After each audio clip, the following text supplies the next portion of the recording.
Okay, welcome back. It's always very difficult to get people back after a good lunch, and especially when there's wine. That was very nice. It was, thank you to to País Basco for offering us that wonderful lunch. We now turn to sustainability, and I'll explain in a moment when we start the round table why this is a very special report for GEM, but I'm going to immediately give the floor to Niels Bosma. Niels is a professor at the University of Utrecht, but is also the senior research advisor for GEM, and he has been highly instrumental in technical oversight of many dimensions of GEM, but he is also passionate about social entrepreneurship and has been a co-author of this report. The lead author, coordinating author, has been Stephen Hill. You know, what we usually do, Niels will talk about this in a moment, is work with as many co-authors as will contribute to the chapters as possible. So this actually greatly increases the value add, I think, of these reports. So thank you, Niels. Over to you, and then we'll have the discussion. Yeah, thank you so much, Aileen. So we deliberately did sustainability after the lunch because we obviously realized then people will come here, right? So we actually have the committed people here in the room, which is great. Indeed, this is very much a collaborative effort. So I would like to recognize those who contributed, and also indeed thank Stephen also for taking up the lead authorship, which is also very much a coordinating role, but you also put a lot of effort in this. So my role is actually, in that sense also modest, I would say. So any one of those could have made this presentation. And also, yeah, I thought it would be nice to put some of the pictures of the sustainable entrepreneurs that we also highlight in this report, which will be forthcoming shortly. I believe the March 4th will be the release date. So I think it's very good that we are now can have this report, also thanks to some of the GEM sponsors.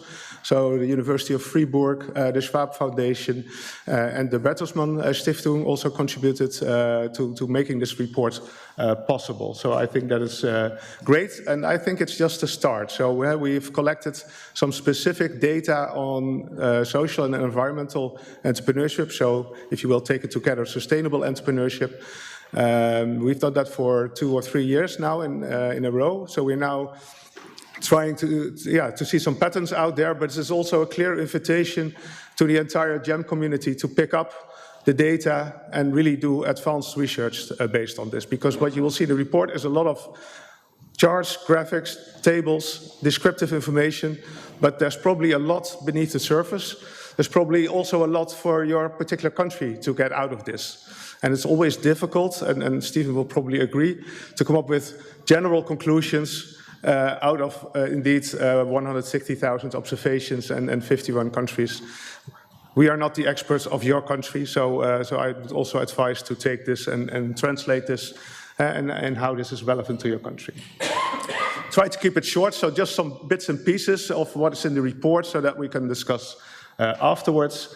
So, well, obviously we know we have this great established methodology that enables us to compare across countries. We've also seen that as the societal challenges have increased, well, over the decades, but also recently, look at the climate disasters that we've seen around us, increasing polarization. So a lot of challenges that also cost money, so that means there's also money to be made by coming up with new solutions. So there's actually also a business case for many sustainable entrepreneurs. And obviously also the Sustainable Development Goals, they have been implemented. That also gives a push in terms of what large business should do, what regulation should be like. So that also helps in making this transition. So hopefully next year we will actually have the session, maybe as the first session in the GEM meeting. Maybe that's a good suggestion, actually. Anyway, some elements that we will cover in this presentation. So like I said, some bits and pieces so that you have an idea of what the data looks like.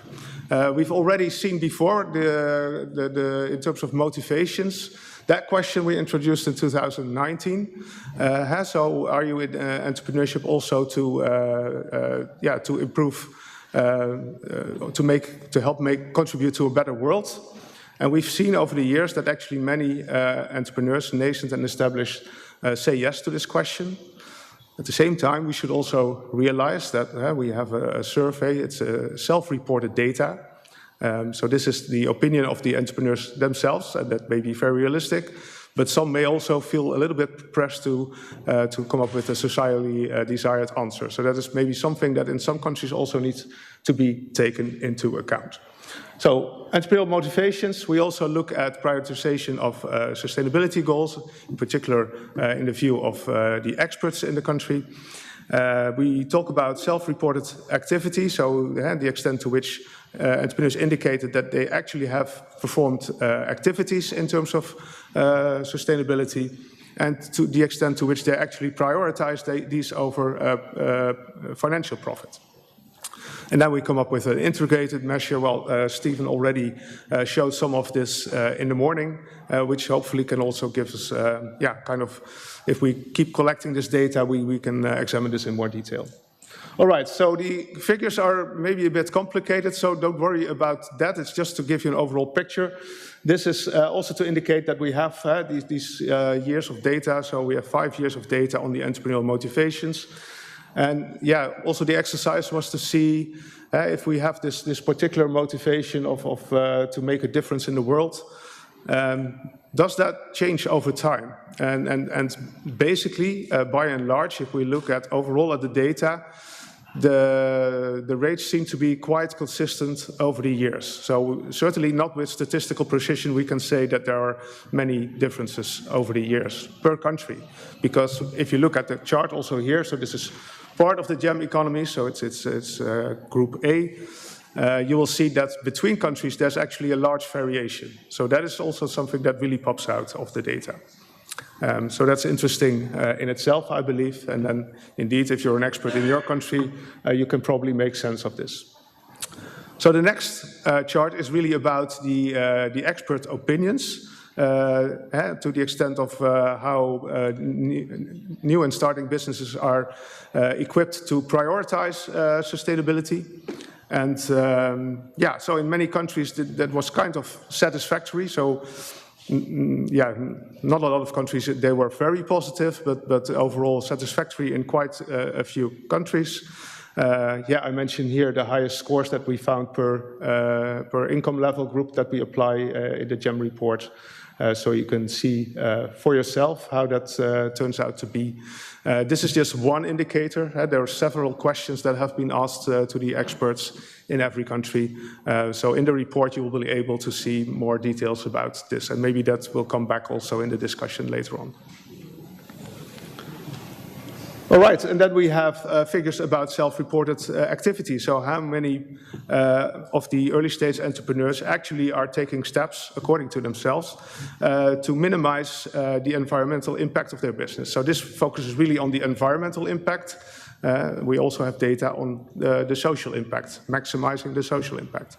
So this chart focuses on minimizing the environmental impact. So also here you see that quite a lot of the early stage entrepreneurs actually indicate to be doing so. So there is overall actually, if you all look at the motivations, the activity, quite a significant appetite for sustainability in entrepreneurship. We do see that established business owners were more likely to report this. Probably this has to do with also nascent entrepreneurs being involved in early stage. They might not have started yet, so they might not have conducted these activities. So that's maybe a kind of logical explanation for this difference. Because in other indicators, we actually see with established entrepreneurs reporting less focus on sustainability. So as the business grows, maybe they are forced to focus more on financial value rather than in the beginning. So another chart, prioritizing social and environmental impact. So this is really the indicator that's in which the entrepreneurs indicate to be prioritizing social or environmental impact over financial impact. Now this is also a bit tricky because there's also a big debate about this also in academics. Should you actually prioritize this? Are you only then a sustainable entrepreneur? Or actually, should you actually prioritize the financial side in the short term to be able to make impact in the longer term? So this is the indicator says that people either agree or fully agree to that statement. So also here I'd say further research would be welcome, and also maybe as a consortium we need to look better into this particular indicator. So we see many economies in the Latin America and Caribbean regions to score high on all indicators related to sustainability, but also in particular this one. So that's interesting in itself. All right, then we move on to this kind of integrated indicator in which we actually require several criteria at the same time. So should, for instance, an entrepreneur in the survey have some social desirability in the answers, well, then at least this entrepreneur is consistent in all these elements. So maybe it actually, it's a bit stricter on how we define sustainable entrepreneurship. So first of all, motivation needs to be in place. There also needs to be some strategy in place. So when they make decisions, they take environmental and social issues into account. They also have societal impact as main target, so that's also a very strict indicator here. And they should have taken some degree of action already. And then you have the percentages that you see over here. So they are not the 40–50% that we might have seen earlier. But in the adult population survey, we see a maximum, and that's the case of Guatemala, of 15%. But if you look, for instance, at the higher income countries, you see overall quite lower percentages. So they translate in between like 10% to 40% of TEA. There's quite a variation in that as well. So all in all, interesting data. Mind you, we have this for 3 years in a row. We can also do breakdowns by gender and by innovation. For this indicator, I also did that in a special chapter for the Global Innovation Index. So GEM was also featured there. GEM is featuring in the Global Innovation Index anyway, because GEM data is being used, which I think is good for GEM. But they also paid special attention to social entrepreneurship. And what you saw in that chapter, for example, is that with social entrepreneurship, with this indicator, they tend to be more female and they tend to be more innovative. So that's actually quite significant, and we see that for most countries in GEM. So I think this is a result that will not surprise many, but still it's good to see that actually confirmed in our data. So coming to the conclusions, so I think this is the good news. So there's a big appetite for sustainable entrepreneurship. Well, Aileen mentioned I'm a professor of social entrepreneurship. We teach also in broader programs. I see a lot of students that actually, they want to do good for the world. They want to do good for themselves as well. But they really think about, okay, how can I also do good for others and for the planet? So I think this is something that we see more and more. So this is something to cherish, but perhaps as they grow over time, they develop over time, maybe they see still more forces that go against this prioritization, right? So especially if you live in a context in which shareholder value is very important, that you might still, down the line when you get more investors on board, be forced to focus more on financial value. All right, we see this appetite, we see that across all global regions. So this is not something in a particular region. Like I said, Latin America and the Caribbean stand out in that sense. But we do see a lot of variation across countries. So we need to know more about what causes this variation. So that's partly due to institutional settings. And as I mentioned, that might also have an impact on how they progress over time. We come up with some policy recommendations in the report. These are generic policy recommendations. Like I said, we cannot we cannot do country-specific policy recommendations. I think this is for the national teams to do. Obviously, some of these are kind of no-brainers, so to say. So, develop sustainability policy, but if you have a policy, then you should also take concrete actions and to really make sure that you facilitate this. If I can just mention the example of the Dutch government, they came into place. They said, yeah, we will still focus a lot on sustainability. However, we have less financial means, and we will simply solve our societal challenge by means of innovation. That's basically what they wrote in their agreement. But then they also cut the budget of the universities and etc. So how they actually going to do this? So things need to be in line with each other and structural. So that is very important. Educate customers and suppliers about green products and services. Well, I think many are doing this. And maybe also to link to the remarks that Stephen had on education. I think this is also very important to educate young people already at a very early age, so in primary, secondary schools.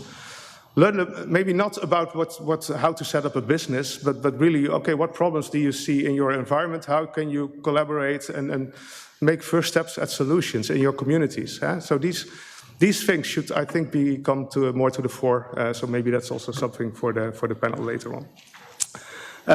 One very important thing is public procurement processes, and maybe also other procurements, so also by large firms. So really a lot of money goes into procurement, so both public and private.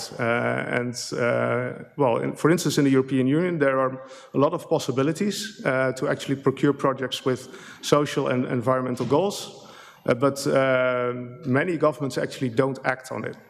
So there's a lot to be gained there because you can really help facilitate this new movement. So this is something that really should get more attention, in my view. And impact measures. We know there are many ways to measure impact. Also, that is a burden for many entrepreneurs. So hopefully, we will get to a phase in which we have more consistent, but also more low-key measures that are easy to develop and to measure by entrepreneurs. I think I would leave it to that so that we can have the discussion. That would be good. So again, thanks to all the contributors and to all the sustainable entrepreneurs that are doing really great things in our world. So thanks a lot.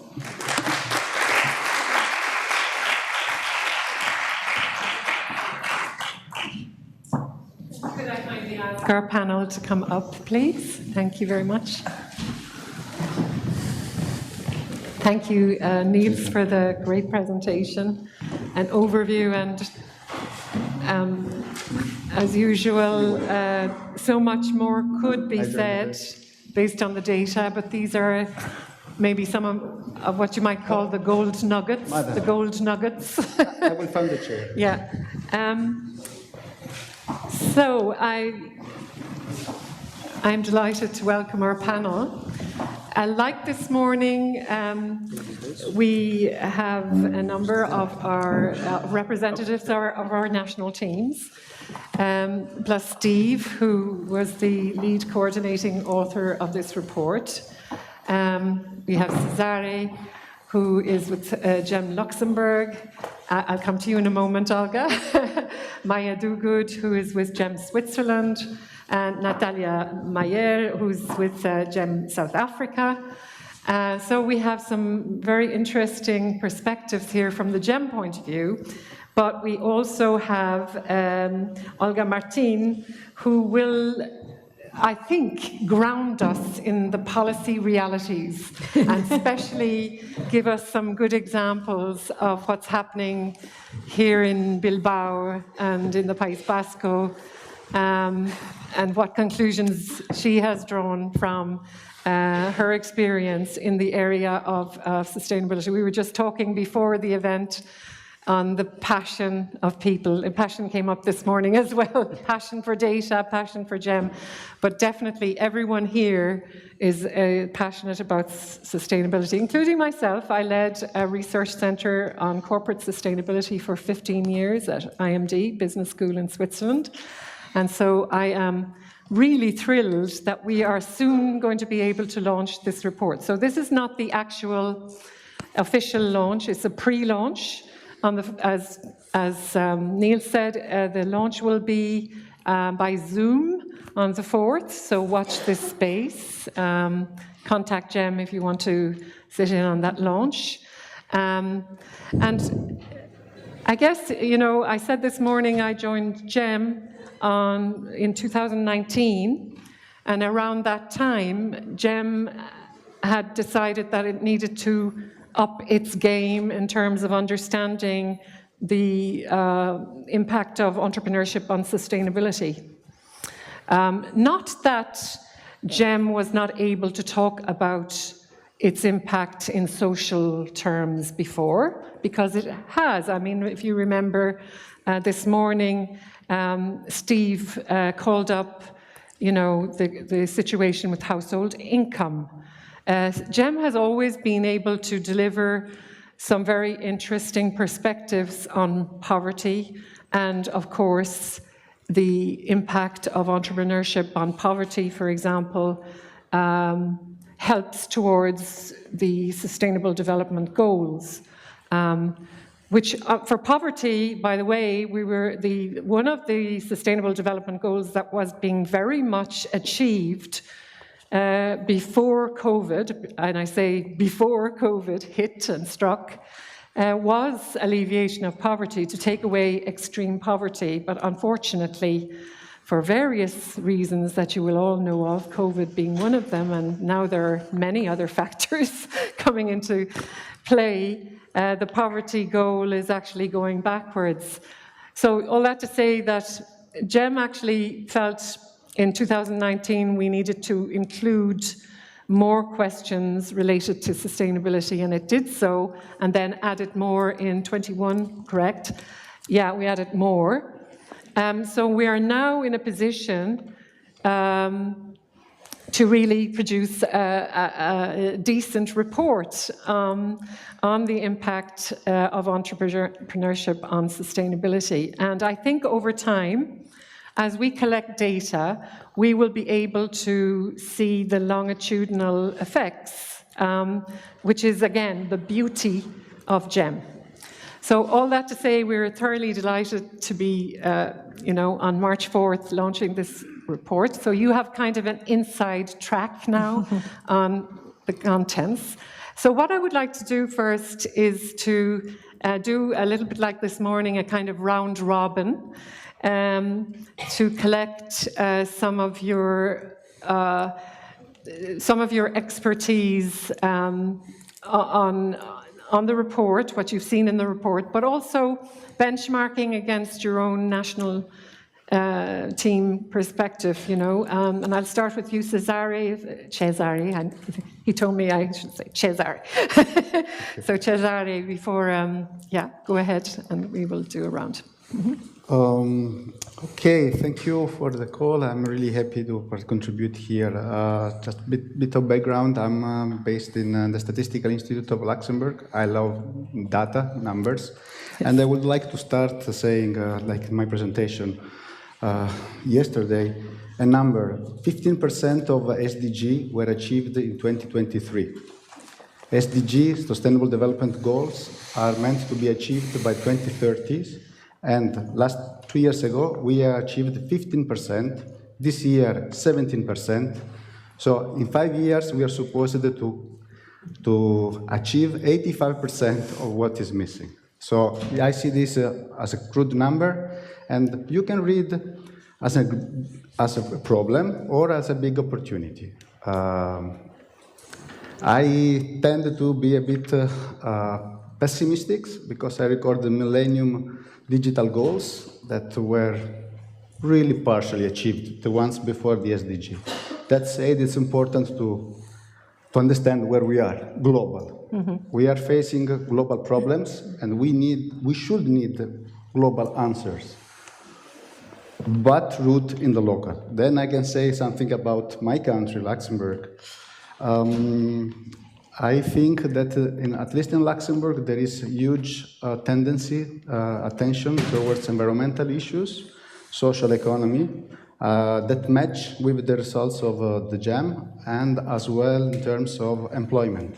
I have with me some figures, like 5% almost of the total employment are working in the environmental good and service sector, and 4% into the social enterprises.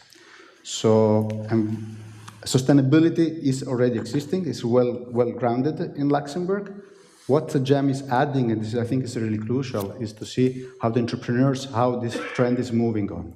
So my main takeaway that I bring to my country is that there's a room for improvement, and we need to speed up. And mimicking your slide, I think it's really important to walk the talk. Enough talk, let's walk. Okay, thank you. So Maya, I'm going to come to you at the end, Olga, as I said, for the grounding. Okay, no problem. And Maya, so you represent a school, the School of Management Fribourg, that axes its whole education model on entrepreneurship, sustainability and women's entrepreneurship. So can you give a perspective, based on the Swiss reality also? Yeah, please. Yes, thank you. So I'm very happy that we have gone kind of in the deepest definition of entrepreneurship, because making a difference in the world, we know now that this is also a great component of being sustainable. And this is a great going into deep for social entrepreneurship. And I have seen also that there is, for some parties, the sustainability is priority. It's for women, it's for young people, and it's for graduated people. So great. But we need to address also the other ones. The other thing is that only 17 from 23 in the country A knows or address the SDG. What does it mean? The whole panel. So it means that we, the academical part, we have a lot to do to kind of gain also more members knowing the definition of SDG. The other part is that we need to address the policymakers, and we are in the same situation like you. The world is changing, we need to adapt, the budgets are always less and that's smaller and smaller, and if we address the policymakers, for us what is now very important is that we will have now one report. With this report we can go and gain some new data and arguments, but also we ask the policymakers to take this and to bring that, to make it real and to implement, to kind of take the sustainability and go into the institutionalization. And also we ask for more finance, but I also would like to say that financing is of course real money, but the importance to have also virtual money from the policy makers and all the public institutions is also important. We can collaborate in the private-public way. We can support education, and we can, with this, go further in the sustainability and make it real for all the entrepreneurs, because we all gain something out of that. Can I just follow up with a question, specifically on your model at School of Management Fribourg? Are you finding year on year that young entrepreneurs are you know, they're demanding sustainability integration, you know, into their courses? Or is it remaining quite static for the moment? Or how do you see that actually evolving over time? Yeah. So they demand, and they're more aware of the whole components of the SDGs. So they are asking for more social. The social part, not only the environmental part, but also the social part is now kind of priority. Inclusion, diversity, equality, how do we manage the well-being in the workplace? Yeah. Mm-hmm. Okay. So all right. Thank you very much, Natanya. Can you, I mean, obviously South Africa, very complex society. Its recent history has been turbulent. It's still got its challenges. Perhaps you've already thought about this in terms of, you know, your reaction to the report, but I found the regional differences quite interesting. What do you think of that?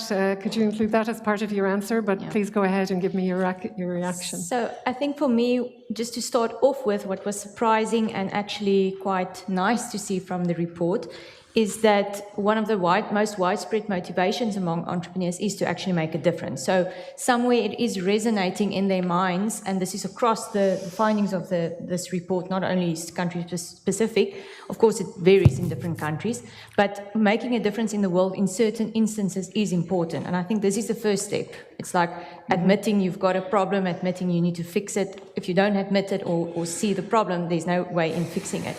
So for me, that was something that stood out. I also think another thing from the report that stood out, and this is linking back to South Africa with a little bit of different socioeconomic environment than for instance, Switzerland and I think Luxembourg, which are some of the more wealthier countries, is that it's not only limited to wealthy or richer countries where this is an issue or a priority. So we did also see in the report, as Niels showed us this morning or just now, that there has been also an importance for even lower income countries to focus on this. My next point that I want to make specifically with the lower income countries, or maybe, let me say, some countries where education isn't perhaps up to the standard of some more developed countries, is that often social entrepreneurship or, for example, sustainability actions happens out of a necessity or the way of life. And some of these entrepreneurs, and here I'm really referring to necessity-driven entrepreneurs, not necessarily high-growth entrepreneurs, is that they do these type of things without even understanding the context of the SDG. So it's almost like a natural thing that happens in the context of a country where a lot of social problems and issues arise. Mm-hmm. Coming back to your question specifically on regional variations, and I think this was something also interesting for me, that if we split the regions maybe into, let's say, 3 categories. The first one, emerging economies, I think here sustainability aligns quite a lot with social entrepreneurship, because this tendency to assist in social aspects and conditions is there. So the social context links a lot quite to the environmental aspect.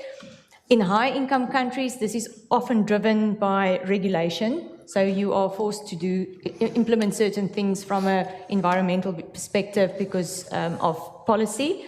And then in resource-dependent economies, such as, for example, South Africa and other lesser developing countries or developing countries, there's a lot of external pressure due to climate change, deforestation, energy problems. I mean, we're sitting with that in South Africa. So there's different things that drive different reasons for why people enter into more sustainable practices. And I think maybe just coming back to South Africa, some of the problems that we face if this whole concept of sustainability is brought in, is that if you sit in a community, a poor community, and you need to make a decision, are you going to feed your child with a more sustainable method of cooking, or are you going to make a fire that is going to pollute in a way? And this is a very basic example, but this is just to provide some context. The option will be there to maybe go for the less sustainable, less environmental proper way, because you are in a necessity position and you don't have the luxury to choose these things. So I think often we sit in countries where there is a lot of these socio-economic challenges, where unfortunately being more sustainable, and again, this is a broad scope, this is not only in business, is a little bit of a luxury, and it's not always sometimes possible. And unfortunately, I think there's not a quick solution to solve this. And I do feel that in countries like this, there should be a very good drive from the government and policy to try and assist, and also looking at private-public partnerships, etc., getting businesses involved. So I think it is a bit different if you look at developing countries, especially ones with maybe high inequality and those type of things. Okay, thank you. So I'm turning to you, Steve. You've been listening to everyone else, so I'm actually going to ask you to react to everyone else, what they've said, and maybe your own observations to complement what Niels said about the report. Okay. Go ahead. Okay, thank you. First thing I'm going to do is what I did this morning, and that's to thank the co-authors. Right. I've learned such a lot from a talented bunch, and not only this bunch, there are other co-authors in the audience. On the screen, I've learned a lot. Secondly, something I forgot to do this morning was to thank the global GEM team. Oh, well, thank you. Francis, Alicia, Aurea, Enrique, for quality data, quality support, year in, year out. We couldn't do any of this without you. All right, now. We need a round of applause.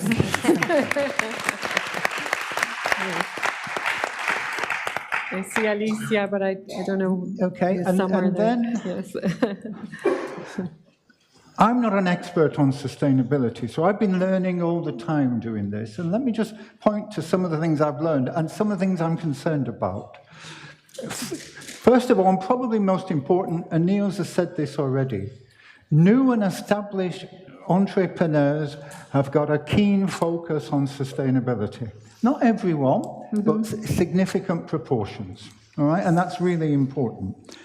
Secondly, if a new or established entrepreneur are taking actions to minimize environmental impacts, they're probably also taking actions to maximize social impacts. The two things go very closely together.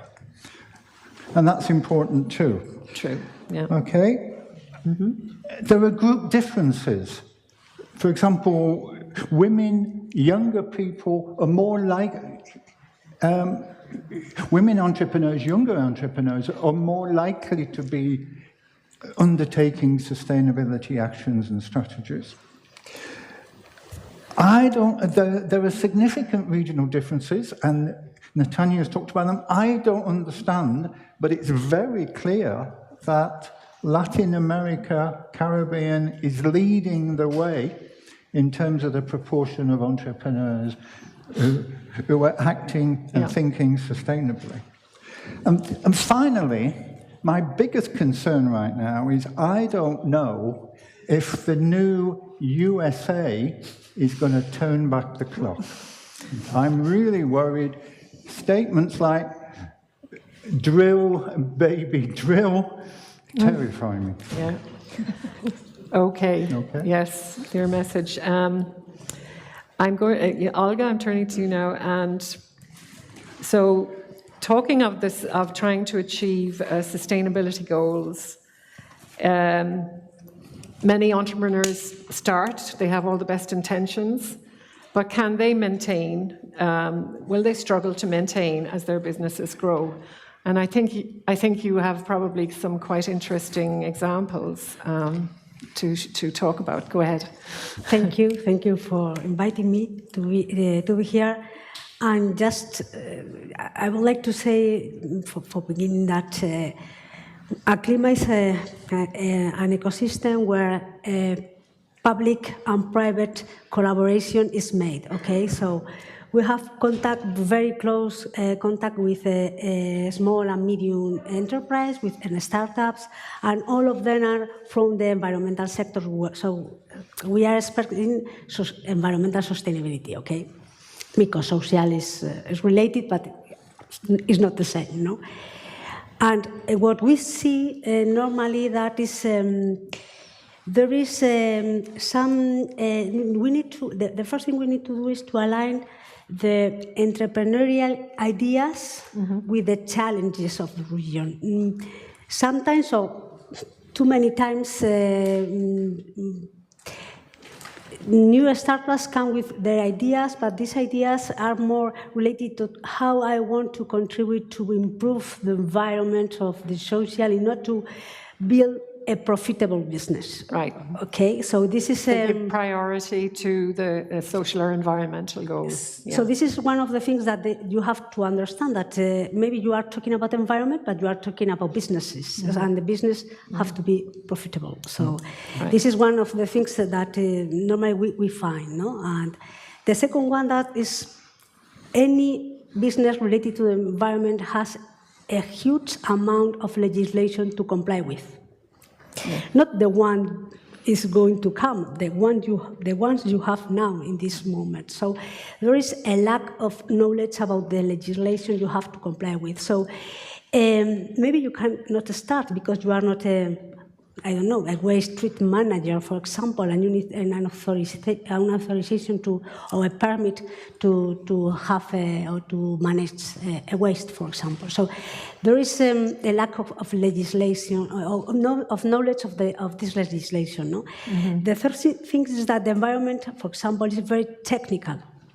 You need a deep technical knowledge. Yeah.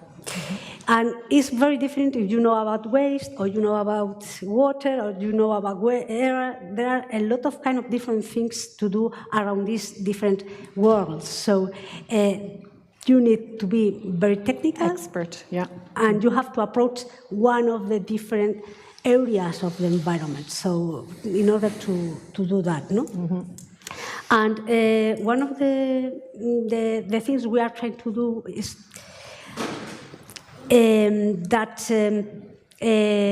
the well-established companies, the mature companies we have, what we try to do is to make contact with these new startups in order to give them the support of the suggestions about how to know the market. The environmental market is a different market, the technical things you need to know, the people, no? Because there is a very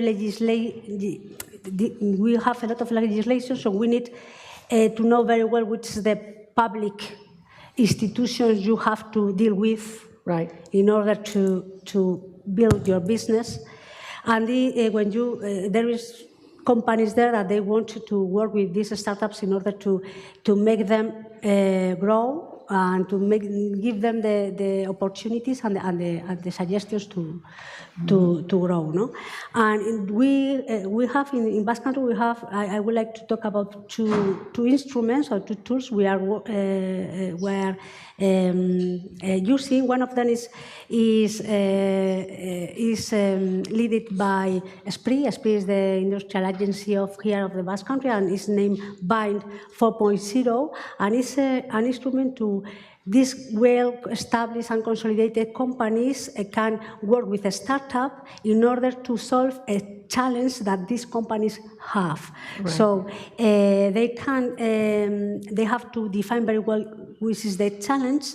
SPRI is calling to all the startups around the world that can give us a solution to that challenge, and we keep them together, and at the end, 3 of them will be in the last minute, and the better one, the best one will win the idea. And the idea is to make a pilot to solve this problem. Another tool we have in our ecosystem, in ACLIMA, we have a networking of investors to invest exclusively in environmental sector, in environmental startups. And not only with money, they want to help them to know this market, to know how to build this industrial plant, And Something. they invest on them in this in money and in knowledge and experience. No? I think this is one of the best things to grow or to maintain a company, a new company. No? Okay, and building on that, the role of innovation and technology, I'm like just wondering what would be your comment on how you can, because that has been found to improve, sustainable entrepreneurship and the ability to integrate sustainability into activities. And so how have you been finding that in your work, the role, of innovation and technology as regards sustainable entrepreneurship? Okay, and nowadays we need a lot of, here in Europe we have the Green Deal, no? And the Green Deal is new. It is 5 years old, a new policy from the European Union in order to change the economic model of Europe, no? So they want to put environment in every corner, in every level of the society, no? Yes. And so it's so big, and there is so many opportunities that we cannot do anything without innovation. Investment? To innovate in technology, in procedures, in policies, in strategies. We need a huge amount of different tools in order to get the ambitious objective we have put us in the Green Deal. So, for example, we work with companies from the environmental sector, and they understand very clear that this is an opportunity. So they are innovating in so many ways that is amazing. We are living in an amazing moment in this way, no? We are innovating in technology for the valorization of the waste, because just one data, no? Only we recycle or reuse in Europe at the 12% of the waste we generate. The 12%, 80% of our waste is going to elimination. So imagine the quantity of tons of waste we can reuse, recycle, revalorization. So how many new startups can be created around the waste? A lot. Yes, yeah. And this is a big challenge. There's opportunity there, yeah. So, to transform a waste to a secondary raw material, we need technology, because waste is a very strange material, a mixture of a lot of things. So we need technology in order to change the characteristics of this waste, no? Well, I can be talking about that a lot. So, Steve, you look as if you. Yeah, he looks like he really needs to say something. I just need to emphasize that we talk about profitability and sustainability as if they're competing. They can be complementary. If you innovate, you look at new ways of making things, you're trying to minimize waste, you're trying to minimize the use of energy, you're improving profitability.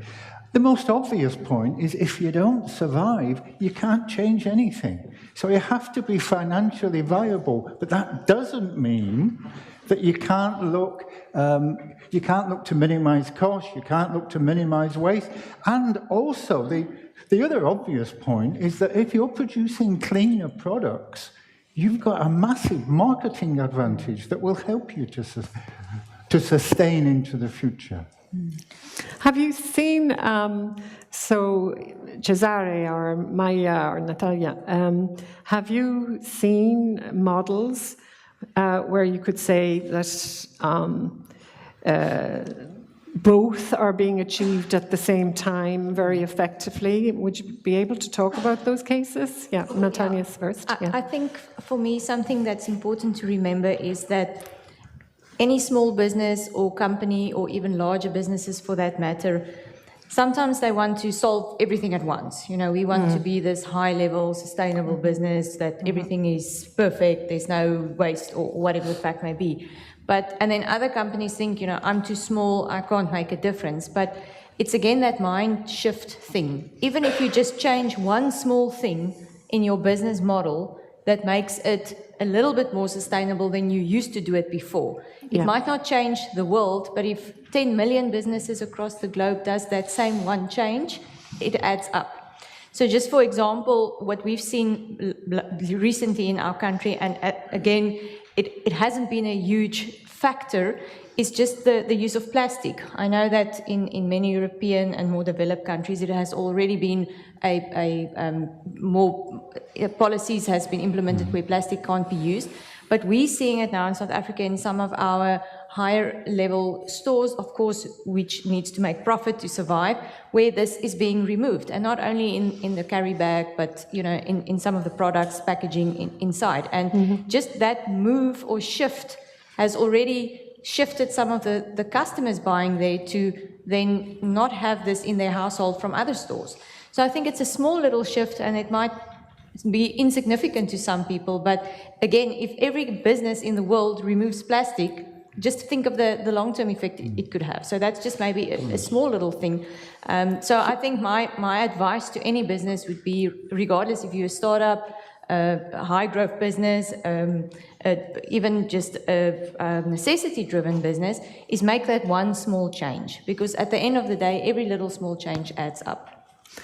Okay, Cesare, would you have a contribution there in that area? Yes, I'm picking on the last one, as the idea that it's important to have a demand for green social goods. If there's demand, you will have offer. Startups, the opportunity, where is it coming from? So one way that I think can be important as well is to find ways to avoid greenwashing.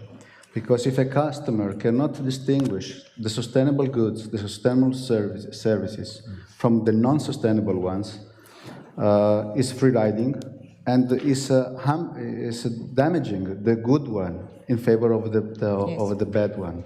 And this is a major issue. This is where legislation, I'm thinking about corporate CRS, Corporate Social Responsibility Directive on European level, is asking to increase transparency for big companies, and then to draw down. Transparency is the other keywords that probably is important to fit and solve sustainability. I like the other point, sustainability in our daily activities of the businessman. And here I'm just fantasizing. Do we have a GEM footprint, or what we can do as a GEM as well to contribute personally there?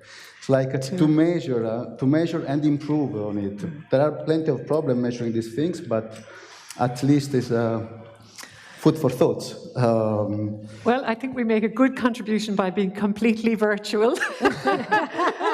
and the board used to meet 3 times a year and travel, but we don't do that anymore. We moved to virtual way before COVID, actually. So, yes. So actually, that's not a bad contribution, considering. Go ahead, Niels. If one of us wins the lottery tonight, we should start a fund. Finance. So, Finance is the other key. The other key we are discussing about green finance, green environmental finance. If the investors have and their objective as well, they need to invest in startups that have some ranking in environmental and social ones. This is a really powerful leverage that may steer the direction. And once again, transparency is key there. Okay. Yes, Maya. May I continue, because you spoke about demand and offer, but there is also the importance of the community.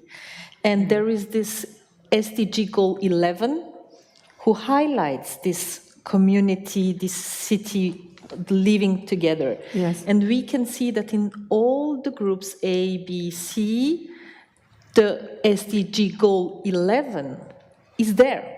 So I would say, of course, it's a question of demand and offer, but it's also a question about living together and sharing values. And this is also a pressure that comes out of the market to produce the change. And when also the second thing I would like to add, I just made kind of check. What are we contributing with our GEM meetings, and which small goals do we achieve?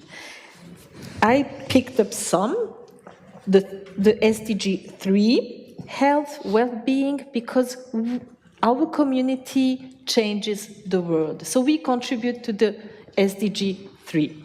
We contribute to the SDG 4 with education and quality of our data, of making this possible to this meeting between all the universities and higher schools that meet into the GEM community. Then there is the SDG 5, gender. We have the woman report. This is the gender. We address this topic. Then there is the 10. We reduce inequalities. Why and how? Because we collaborate together. The main goal is this social, sustainable entrepreneurship. We work all together, doesn't matter in which group you are. We produce collaboration and we help to reduce these inequalities. 11, of course, community, cities, of course, and the most important is the SDG 17, which addresses the international collaboration in order to set up the sustainability. And this is what you are doing. And I would like to answer your question. She's what just is GEM doing? Sorry. GEM is doing all of that. There you go. Cesare, was that a good response? It's comprehensive. Yes. I would like to add, so companies like Shell, well, now the UK, previously the Netherlands, they're also able to mention all these SDGs that they are contributing to. So I think this is something, that we need to add. So you're right, absolutely. But and I think we're doing a good job. So that's also sometimes the danger of the SDGs. It's also easy to pinpoint, okay, we're doing a good job, and we need to be indeed, then measurement really is important. And what you're actually doing, rather than the narrative alone. But may I just add, but this comes out also out of the report. Even if you have a lack of awareness, it doesn't mean inaction. You do things to contribute to the sustainability. And this is also something we were able to read in this first report. So yes, it's great to see that the change I mean, is we coming. saw resoundingly that, well, for example, awareness of the SDGs is absolutely not necessary. It's not absolutely necessary. You can be an entrepreneur that is just facing the problems and the challenges of society and, sensibly deciding to do something about it, and you don't have to have awareness of the SDGs for that by any means. Did you want to say something? Yes, I'm thinking about the impact of GEM, and it seems to me that the environmental impact of GEM is not GEM global. The primary environmental impact is the APS.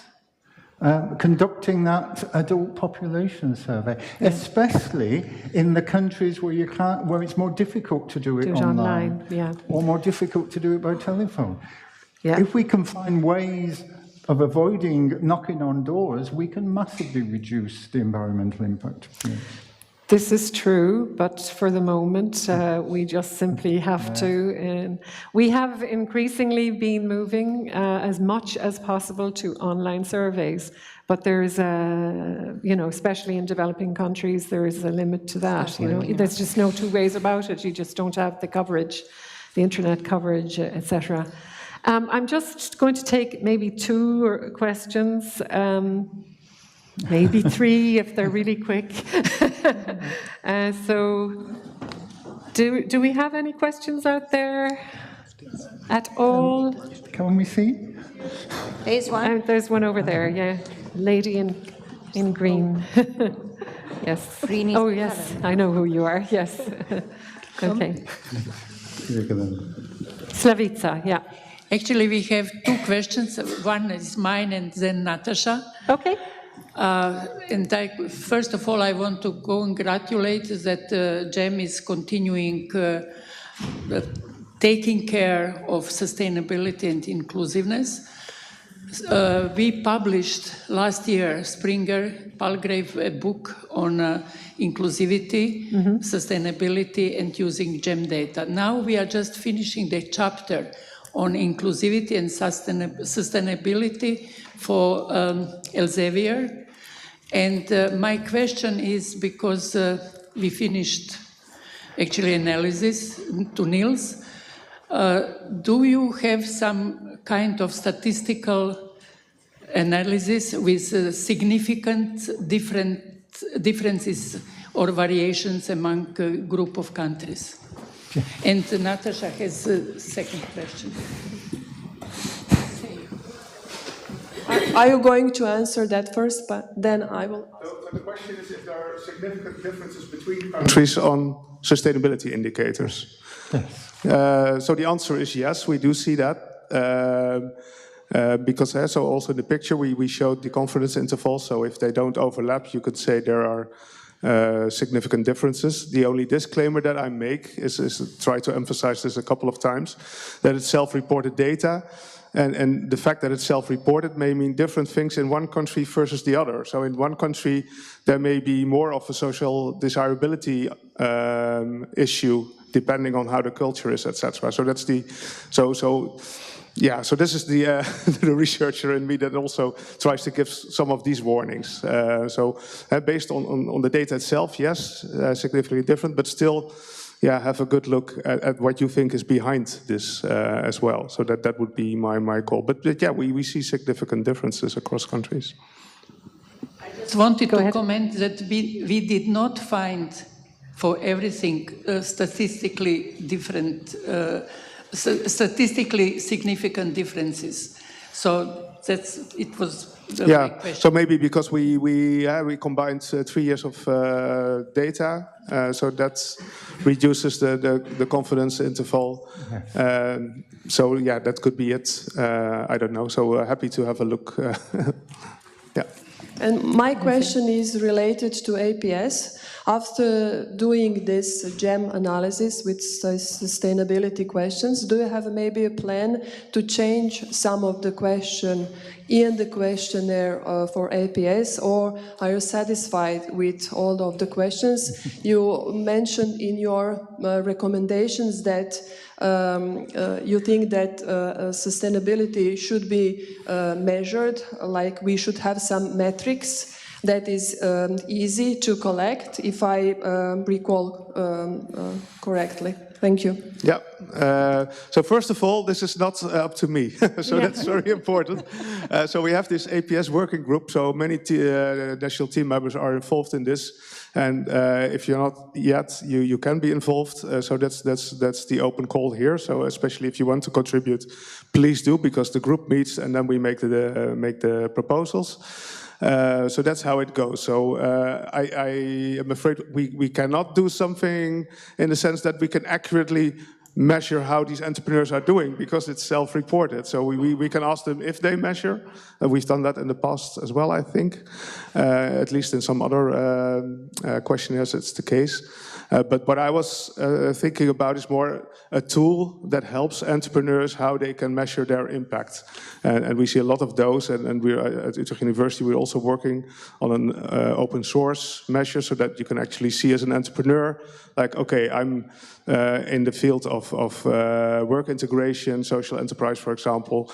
What are similar companies like me, how are they setting up their measurement, and can we do the same so that you can actually also compare? So we have also experts developers from the computer sciences really doing a good job there. So we hope that this will help. But yeah, this is something, so GEM also has limitations. We can only ask so many questions to the adult population, the entrepreneurs, plus we need to realize that it's indeed self-reported data. So I think, yeah, we have to keep that in mind. But thanks, and please join if you want to contribute. So thank you. This is one last question. Victoria, thank you. Yeah, thank you very much. Can you introduce yourself, actually? Yes. Yes, my name is Victoria Balkova, and I also jump Switzerland, like Maya. And I would like to ask the question regarding, so when this report written, what are the plans for future? I mean, whether you are going to do such reports, global reports annually, or what is the what is the plan, or you think that teams, GEM teams, need to incorporate sustainability statistics in their national reports, and that's all? So what are...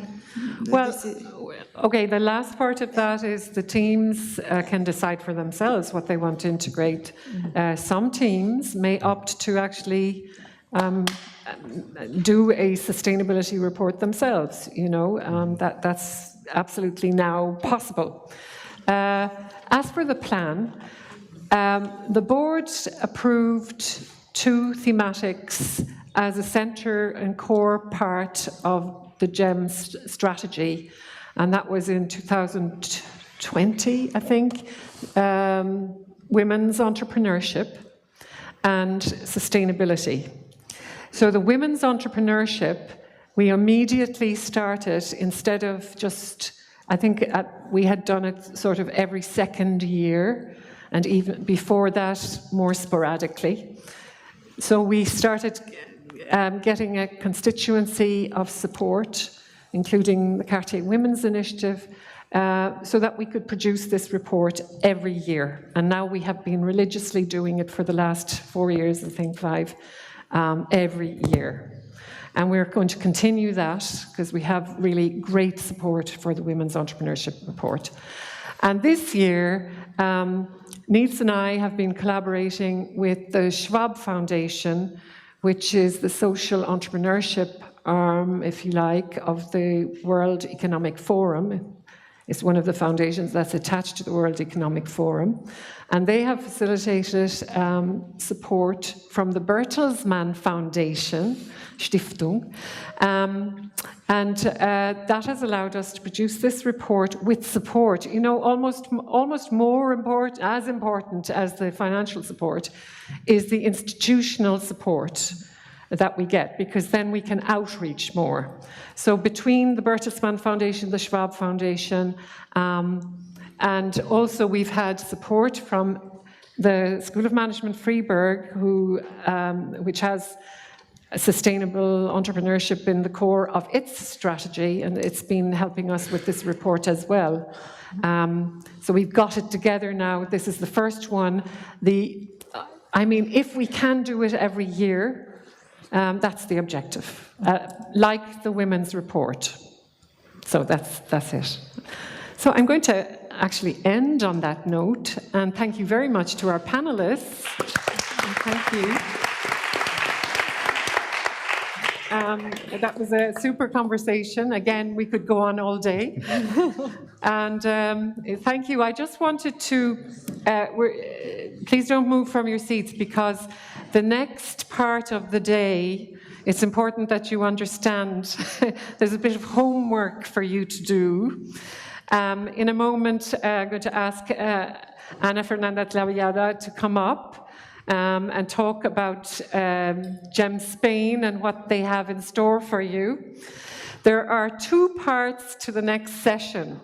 The first is a poster session, where you can actually learn about the fantastic work that GEM Spain has been doing right through the communities of Spain, into the regions. It's the most incredible, I really think it is a case study in how GEM can be effective on a national level. It's amazing.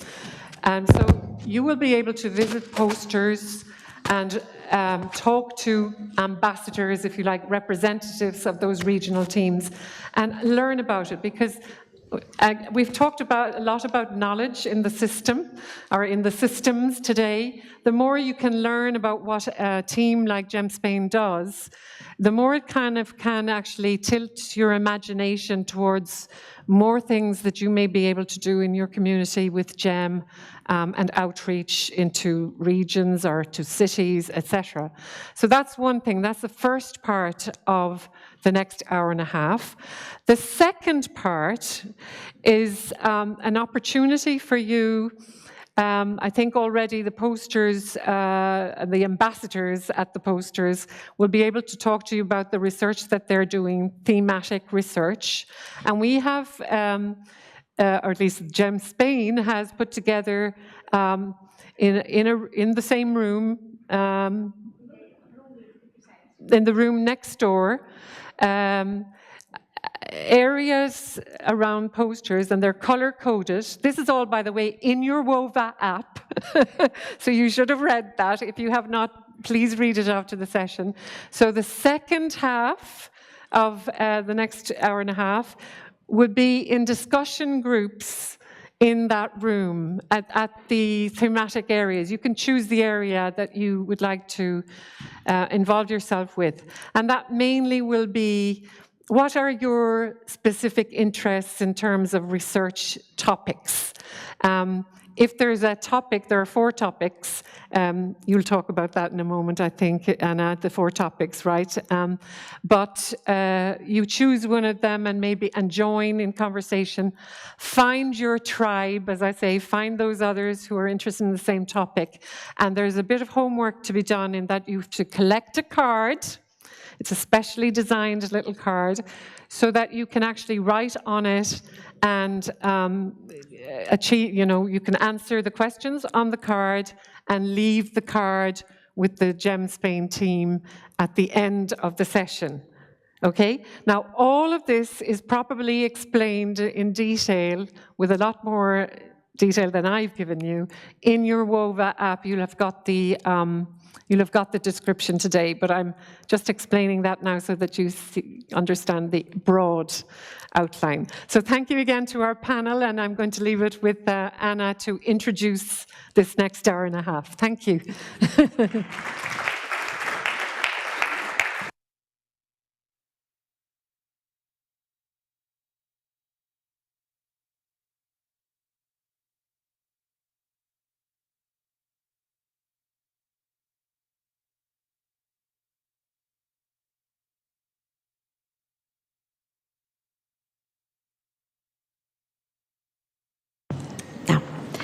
So, hello again.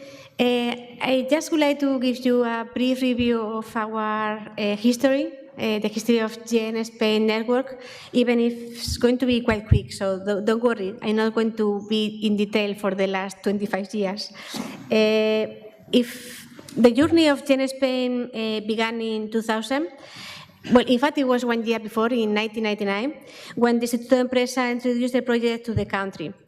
The institution, or the initiative, was led by Ignacio de la Vega as General Director, the Professor Joan Amat, and our Alicia Coduras as Technical Director. Thanks to their leadership, the project was able to take root and grow in Spain, although I'm sure that they were not aware of the magnitude that the project will reach. Initially, the project faced several challenges, including adapting to the Spanish entrepreneurial landscape, gathering the needed support from institutions, and establishing credibility in a country where the entrepreneurship was still not well known, and it was a field of study and practice still evolving. In 2003, the first regional studies were conducted. It was Catalunya, Extremadura, and Andalusia, which is behind, providing crucial insights into entrepreneurial ecosystems of these regions. This marked an important step. Rather than just rely on national level data, the regional data and reports play a crucial role for policies and strategies to foster entrepreneurship in Spain. Over the years, thanks to the role of Ricardo Hernandez, the GEM project grew a lot, and regions gradually were joining us. By 2011, the regional network was not complete, but well established, and the Instituto de Empresa left the project. However, thanks to the support of Fundación Xavier de Salas and the great work of Ricardo Hernandez, the regions continued their journey. A major milestone it became in 2014. It was when the Asociación Red GEM España was formally established, with the support of Santander, Bank Santander, through the Centro Internacional Santander Emprendimiento, called CISE, and Fundación Rafael del Pino. This step reinforced the organization, helping us to bring resources together and expand our research efforts. That year, I was elected like the director and therefore the director of the network for the first time, with the enormous help of an exceptional steering committee. I was lucky to have professors like Isidro de Pablo, José Ruiz, both already retired at the moment, but very active. Alicia Rubio, currently Vice Director of Entrepreneurship in Murcia, Paula San Martin, our dear and patient secretary, and of course Iñaki Peña, who assumed the technical direction from Deusto. The next big step was in 2017. We achieved another big or great milestone. Finally, with not a small effort, we had a team in each one of the regions of Spain. So we had the entire national territory covered. The 17 comunidades autónomas and the 2 ciudades autónomas, each one of them with their peculiarities and their own ecosystem.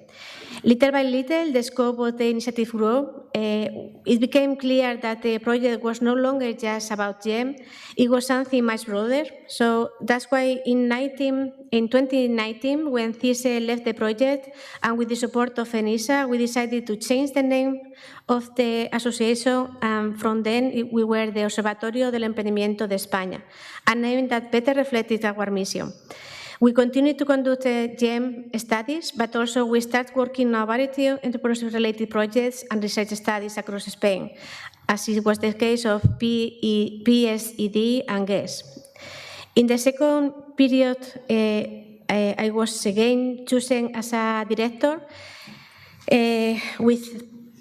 fortunately, with people like Mar Fuentes, Ignacio Mira, and Maria Sainz join us, with 2 magnificent technical directors. At the beginning it was Isabel Neira and currently Nuria Calvo, both from the Galicia team. One of the most contributions of the Observatorio de Emprendimiento de España has been the diversification of our research. Plus the national reports, we also do special reports. You will see upstairs in the posters, focus on women entrepreneurship, in youth entrepreneurship, in rural, or more recently, entrepreneurship for people with disabilities. These studies, carried out with support of different institutional and private partners, have provided in-depth insights into different aspects of the Spanish entrepreneurial ecosystems, contributing to better policies and support mechanisms. But without a doubt, the great contribution of GEM is our impact on policy. Such as the well-known of what is called the strategy Spain like an entrepreneurial nation, or the quite new law for startups. Both of them are innovative regulation to foster a more dynamic and innovative entrepreneurial environment in the country. Probably you wonder how all of this has been possible at the moment. Well, this was possible thanks to a huge group of people, more than 180 professors and researchers from over 30 or more universities all around Spain, public and private. Nowadays, we are organized among 27 regional teams. Also, because Andalusia began to replicate the model in their 8 provinces, every year close to 1,000 NES experts contribute with our report, and all of them help us to collect, analyze, and interpret data on entrepreneurship, making this initiative one of the most comprehensive and respected sources of knowledge in this subject in Spain. Despite these achievements, the project still faces huge challenges. It's true that we have the help of ENISA as a national level, and there is a lot of, as you can see, regional support and sponsorships and companies, private and public, that help us, which provide directly or indirectly support for our regional reports. If you ask me how has been this possible, probably I will select 3 key things, or 3, the 3 most important things that help us. The first thing is that we are a collaborative project. This is everyone's project, impossible to do individually. We invest more than 350,000 euros per year just to make the reports, just to make the APS. Secondly, I have to say the generosity of a group of people, the GEM family, what we like to say, who really believe in this project, its usefulness, the need to make a better world, which leads them to work, and in most cases, believe me, for free, altruistically, to maintain the project annually. And third, the collaboration, the public and private collaboration, a fundamental requirement for a project of this nature. With these three elements, we hope to celebrate many more than 25 years and contribute to Spain's entrepreneurial development. And by the way, to continue accumulating in our memory lots of good memories and moments like the ones that we have been sharing over the last 25 years with the great Spanish family. Thank you.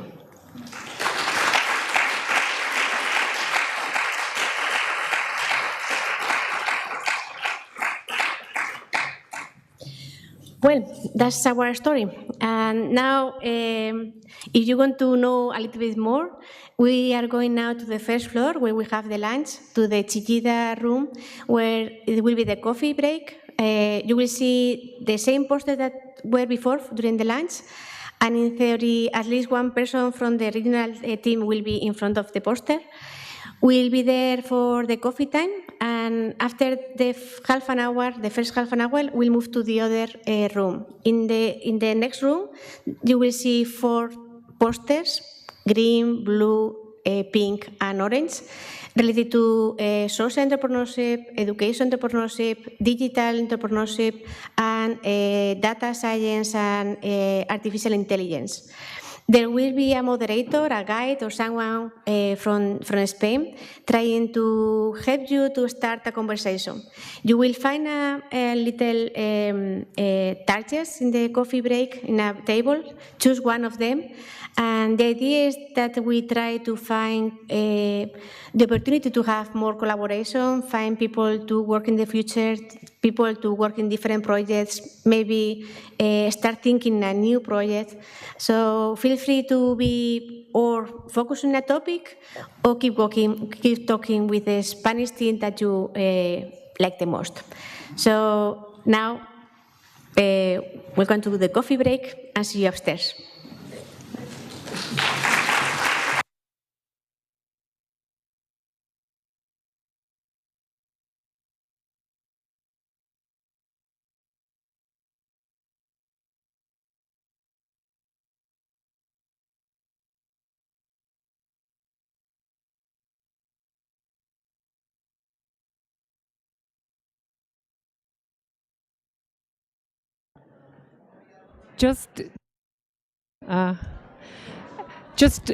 Hello?